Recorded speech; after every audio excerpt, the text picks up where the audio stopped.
سوال یہ ہے کہ میری والدہ چند روز پہلے خواب میں دیکھا کہ بیڈ کے نیچے ایک موٹا سانپ بیٹھا ہوا ہے اور وہ انہیں دیکھ رہا ہے۔ تو پھر والدہ نے کسی کو بلا کر سانپ کو پیٹی میں بند کیا، اور اس کے بعد تھوڑی دیر کے بعد جب انہوں نے پیٹی کھولا تو سانپ نے جیسے ہی سر نکالا اپنا تو اس کو کچل دیا پیٹی بند کر کے۔ اور اس کے ساتھ ہی ساتھ ایک اور دیکھا کہ دوسرے کمرے میں ٹی وی ٹرالی کے اوپر ایک چھوٹا سانپ بیٹھا ہوا ہے اور وہ بھی دیکھ رہا ہے، جبکہ دوسرا چھوٹا بھائی کہتا ہے کہ امی اسے نہیں مارنا، یہ اچھا سانپ ہے، یہ کاٹتا نہیں ہے۔ دیکھیے، سانپ برے شخص کی علامت ہوتی ہے اور نقصان دہ شے کی علامت ہوتی ہے، اور اس کا مار دینا اس پر غالب آنا ہے۔ البتہ جو ٹی وی پر سانپ دیکھا تو یہ بھی علامت ہو سکتی ہے کہ اس ٹی وی پر کیا کیا گھر میں دیکھا جاتا ہے۔ غور کر لیں، اگر اس طرح کی چیزیں ہیں کہ جو غیر شرعی ہیں، میوزیکل شوز دیکھے جاتے ہیں یا بے پردگی کی چیزیں دیکھی جاتی ہیں، یا کوئی بھی اس طرح کی چیز ہے کہ جو شرعاً اس کی اجازت نہیں ہے، تو پھر یہ ایک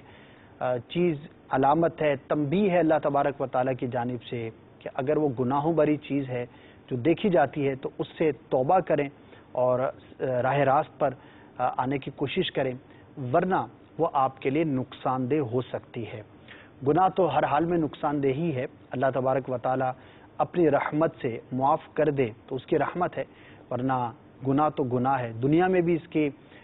بے برکتی ظاہر ہوتی ہے، اس کی جو ہے وہ برائی ظاہر ہوتی ہے، اور کل برج قیامت تو اس پر ظاہر ہے کہ اگر اللہ تبارک و تعالیٰ ناراض ہوا اور اس نے معاف نہ کیا تو عذاب کا بھی باعث ہو سکتا ہے۔ تو یہ غور کر لیجئے، بہت ایک واضح سی چیز ہے ٹیلی ویژن پر سانپ بیٹھے ہوئے دیکھنا، کہ اس کی وجہ سے کسی نقصان دہ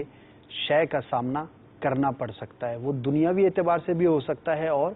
دینی اعتبار سے بھی ہو سکتا ہے۔ تو اللہ تبارک و تعالیٰ آپ کو، ہم سب کو حلال دیکھنا نصیب فرمائے، جائز دیکھنا نصیب فرمائے۔ مدنی چینل دیکھیے، الحمدللہ ایک ایسا پیارا ہمارے پاس ایک ذریعہ ہے کہ جب بھی دیکھیں، ڈبل 12 گھنٹے رات دن کے اندر جب بھی آپ سوئچ آن کریں گے، انشاءاللہ عز و جل آپ کو جائز چیز نظر آئے گی، نیکی کی دعوت آپ کو ملتی ہوئی نظر آئے گی، کہیں پر قرآن کی بات ہو رہی ہے تو حدیث پاک کی بات ہو رہی ہے، تو بزرگوں کے واقعات سنائے جا رہے ہیں، تو کہیں پر ہمیں شرعی احکامات سکھائے جا رہے ہیں، تو کہیں پر روحانی علاج بتائے جا رہے ہیں، تو کہیں پر ہمیں اور دینی دنیاوی فوائد کی جو ہے وہ باتیں بیان کی جاتی ہیں۔ تو اللہ تبارک و تعالیٰ کرے کہ ہم سب کے گھر میں چلے تو صرف مدنی چینل چلے، ہم اسی کو دیکھیں، اسی کو جو ہے وہ اپنی شب و روز کا حصہ بنائیں، انشاءاللہ عز و جل دنیا میں بھی اس کی برکتیں حاصل ہوں گی اور آخرت میں بھی اس کی برکتیں نصیب ہوں گی۔